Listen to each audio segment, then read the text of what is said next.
House Speaker Pro Tem David Meade is our next presenter. He has served in the Kentucky House of Representatives since 2013, representing Garrett, Lincoln, and part of Pulaski County.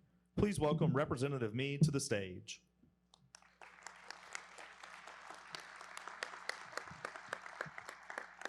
Well, thank you all, and thank you for having me today. Appreciate you asking me to be here today. And I don't know who put this agenda together, but to ask me to speak after your last speaker, a motivational speaker, gets everybody fired up, and you ask me to come do a political speech. Y'all need me early in the morning after you had plenty of coffee is what you need. But no, I appreciate, again, you all having me. If in my bio, usually a lot of times in the bio, they go through this long bio, and in it somewhere it says that I'm second in charge of the House of Representatives, second in command, and that's an important fact for you to know, not to toot my own horn, but what you need to know is that means that Jim asked the number one guy, and he said no. So you got stuck with me. No, I'm just kidding. Jim had asked me to speak here the last couple of years, and my schedule had conflicted with that, so I'm glad to be here with you guys today and be able to talk to you. And I know that Speaker Osborne, if he had been asked, would have been glad to speak with you today. Well, let's talk about some of the things that are going on, some of the things that have gone on, and what is going to be happening during session this next year. To start off, let's get the front page stuff out of the way, the elections last week. After the elections last week, some of us were disappointed federally, but at the state level, what ended up happening was we ended up with 80 of the 100 seats are going to be controlled by the Republican caucus. 18 of those new members are Republicans and 7 are Democrats. So we have 25 new members. There's a very large learning curve that's coming in this next year for those of us in leadership as well as those new members. One thing to take away from last week's election is that no Republican incumbents lost during this general election. Matter of fact, no incumbent Republican has lost the last 2 general elections. That means that our members have taken some tough votes over the past 6 years and been able to return to continue making policy. And the reason that's important is because for us in leadership, as these new members come in, we're able to say, look, you can come in here, you can take these tough votes, we can take on the tough issues that are going to move this state forward, and be confident that the people in this state are going to understand that the policy you're passing is good policy. So let's talk a little bit about what we did this past session. In 2022, we came in and we passed a redistricting plan the very first week. We wanted to come in special session. The governor didn't allow us to do that, so we came in and passed that the very first week. Then we got to work on the main reason we were there for this past session. That was the $31 billion budget. That's the largest budget in our state's history. That included record funding for education, a continued commitment to our state's budget reserve trust fund. We had one of the largest budget reserve trust funds in our state's history as well.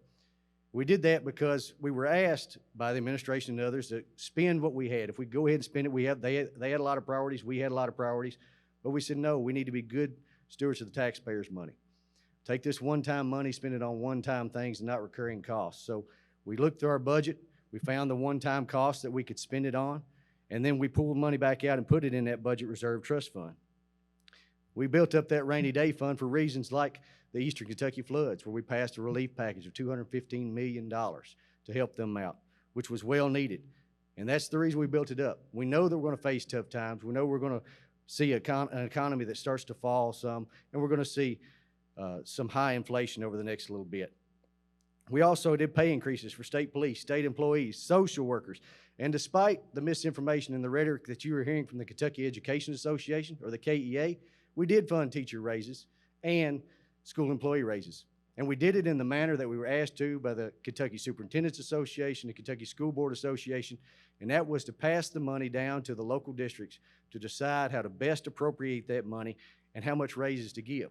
And that's important to know at the local level as well, because when those raises are passed down, if they're forced on those local districts by us or by anyone, that comes with additional matches and additional costs that are going to fall on the districts.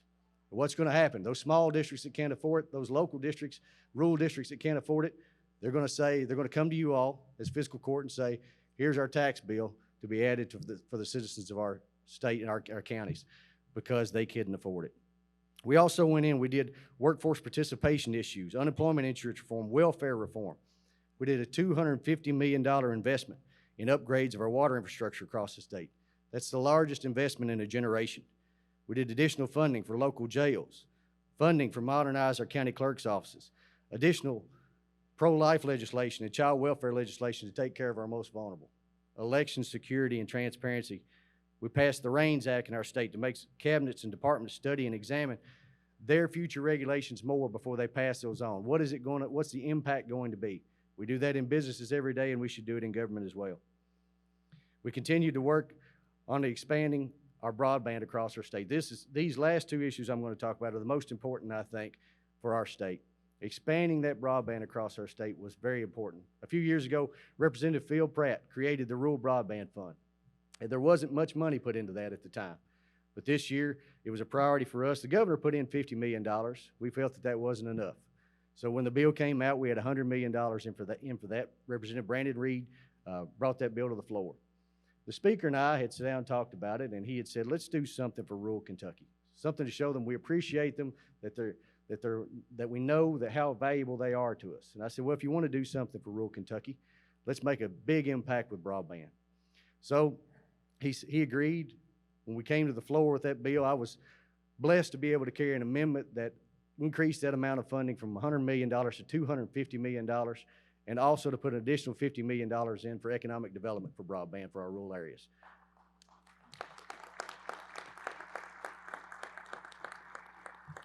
It's something we're committed to because we believe that every single house out there, that last house on that back county road, deserves to have access to broadband for our students and our families, and we're going to continue to look at that. And then probably one of the most significant things that we did was tax modernization. We did a tax modernization package that tied the income tax to triggers within the economy and our Budget Reserve Trust Fund. And each time one of those triggers is met, you'll see a 0.5% reduction in the income tax, the personal income tax in our state. The first trigger was met this year, and in 2023, you're going to see a reduction of that income tax from 5% to 4.5%, and we're on track to hit the second trigger this next year and take it from 4.5% to 4% in 2024. So we hope that that continues down that path. And then looking ahead at 2023, we've got about 45 days before we go into session. And this is a 30-day session. The short session, as we call it, the 30 business day session. We'll adjourn on March the 30th. And we've devoted the last 8 or 9 months preparing for this session, with members meeting with local stakeholders across this state. So that agenda is still in progress, but in a couple of weeks, the House Republican Caucus and the House Senate Caucus are going to meet for their caucus retreats, and we'll hammer out a lot of that agenda. And that will put us on the path as leadership to start building those priorities as we go towards session. But without a doubt, one of the first things that we will do is come in and pass the necessary policy to implement that initial tax cut to take that individual income tax to 4.5%. We'll continue to look at our workforce participation problem, work to ensure that people are available to fill those positions as people come here to expand their businesses or to bring new businesses here. And then one of the other issues that we're very highly committed to is the solar issue that I know that a lot of you all are facing at the local level with planning and zoning, putting in ordinances and planning and zoning rules for those that are coming, because it's something new to Kentucky. But we are dedicated to that. We passed House Bill 392 that Representative Branscombe carried last year, passed it out of the House 91-3, but we didn't get the final language done in the Senate in time to get it through. So we're going to continue on that this year in order to require anyone wanting to build a solar plant to secure the bond for that, for the inevitable cost of decommissioning those plants. It's something fairly new here, as I said, but out in the western parts of the country, it's been around for a while. And those solar panels are coming to the end of their lives, and we're seeing that in a lot of those contracts, there's no decommissioning clause. So what happens? Who's going to benefit from that, or who's going to be handled with the cost on that? Is it going to be the farmers? Is it going to be the solar companies? We don't know. But if it's the farmers, it's an extreme cost to decommission these things. And so our family farm is going to be in jeopardy. We don't want that to happen here in our state, so we're going to look at that as well. And our efforts will be continued at aiming and improving the educational opportunities across this state, not just with skills training, but also ensuring that our public assistance programs in our state are not taken advantage of, that they haven't become a permanent crutch, and they're used for what they're intended for, that they are a hand up when people need to get back up on their feet, but not a handout. And lastly, we'll pay close attention to the economy as we move forward, because I know you all are concerned with that as well. And it's something we're going to look at to make sure that if there's anything we can do as a state level, we're going to do it. But last thing I want to say is how much I appreciate you all. You all are a very important factor, probably one of the most critical factors in us getting the information that we need to develop policy across this state. the policy that we build on affects every person in this state, and you guys are the closest to those people. And so we appreciate your input to us.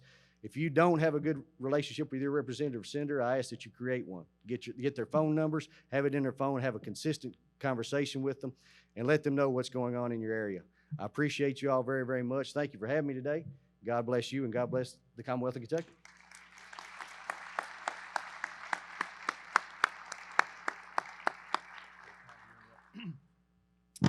Some of you all know we've been, for the last couple of years, recognizing legislators who are particularly helpful to our county issues. And I think you can see, and those of you that know Representative Meade personally know, and we're not an entirely rural group. I mean, we've got large counties. I think even in our large counties, though, most of our county leaders there recognize that the biggest counties we have are still very rural from the perspective that we come. And so Representative Meade is extremely helpful to us, especially on those issues of rural Kentucky that we talk about, the broadband being one of the key over the last couple of sessions. So, but it's so important to have a relationship in leadership that we can call on, that the door's open, and we can talk about our issues with, and he is truly that person. So today, we thought it'd be great, since he was here, rather than going over to the Frankfort office, no better place than to present Representative David Meade with a 2022 County Advocate Award. And I've asked Shelley Hampton and Gracie Lagadinos, our advocacy team, to join me in presenting him this award and showing him Keiko's appreciation for all he does for us. So, come on. Okay. Let's slide over.